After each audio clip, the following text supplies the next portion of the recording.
Jean-Paul Sartre. Un nom qui évoque tout de suite la philosophie, les cafés parisiens, et bien sûr, une phrase. Une phrase qu'on a tous entendue, qu'on a tous peut-être même utilisée un jour, l'enfer, c'est les autres. C'est sûrement l'une des citations les plus connues de toute la philosophie. Mais, et c'est là que ça devient intéressant, c'est aussi l'une des plus mal comprises. Alors aujourd'hui, on va décortiquer ça ensemble pour voir ce que Sartre voulait vraiment nous dire. Là voilà, cette fameuse phrase. Elle vient de sa pièce de théâtre, Huis clos. Ça a l'air simple, direct et, franchement, un peu déprimant, non? On se dit que le message est clair comme de l'eau de roche, mais avec Sartre, il faut toujours se méfier de ce qui a l'air simple. L'interprétation classique, celle qu'on entend partout, c'est de se dire « Ah oui, les autres nous font souffrir, ils sont méchants, les relations humaines, c'est un calvaire ».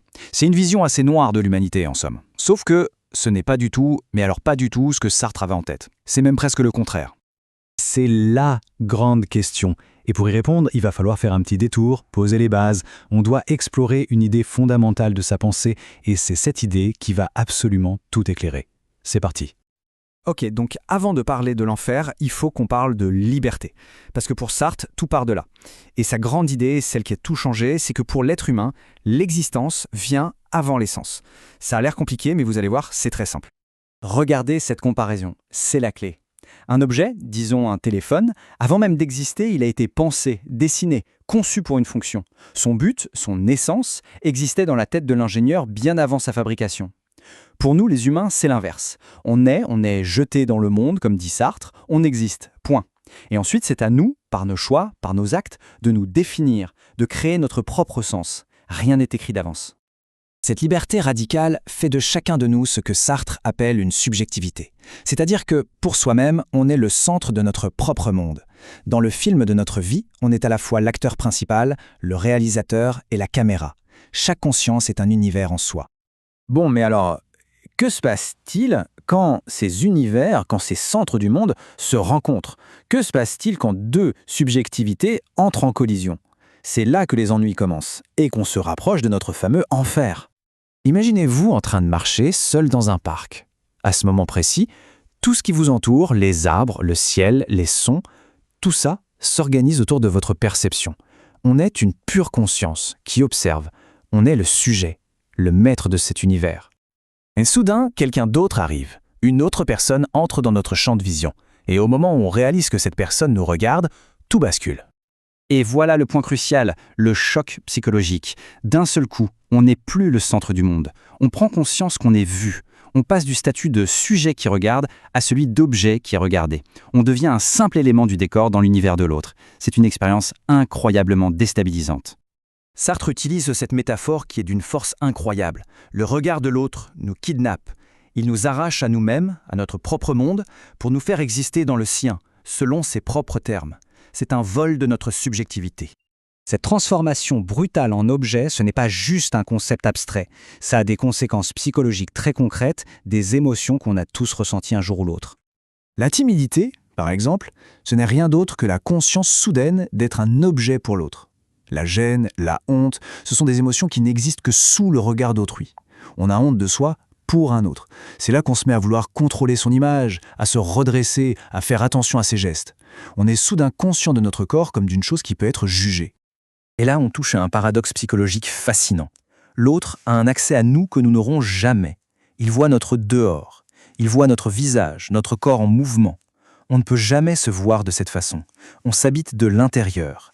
C'est pour ça que c'est si troublant de s'entendre sur un enregistrement ou de se voir en vidéo. L'autre nous révèle à nous-mêmes, mais d'une manière qui nous échappe complètement. Ce processus porte un nom un peu technique en philo, la réification. Littéralement, ça veut dire être transformé en chose. C'est l'idée que le regard de l'autre nous pétrifie. Il nous fige, nous transforme en statue, en une image fixe, alors que de l'intérieur, on se sent fluide, libre, en mouvement. Mais attention, ce serait trop simple si on était juste des victimes passives de ce regard. Sartre ajoute un élément crucial, une sorte de twist psychologique. On participe activement à notre propre objectification. On est complice. Et c'est ce qu'il appelle la mauvaise foi. C'est quoi? C'est quand on se ment à soi-même sur notre propre liberté. On se colle des étiquettes. Moi, de toute façon, je suis timide. Je suis quelqu'un de colérique.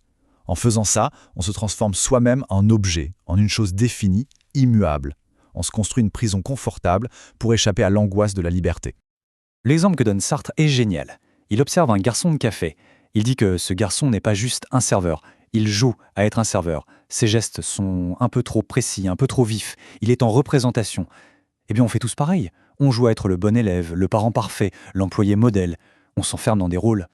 Voilà, on a maintenant toutes les pièces du puzzle. La liberté, le regard qui nous transforme en objet et notre propre complicité dans ce processus.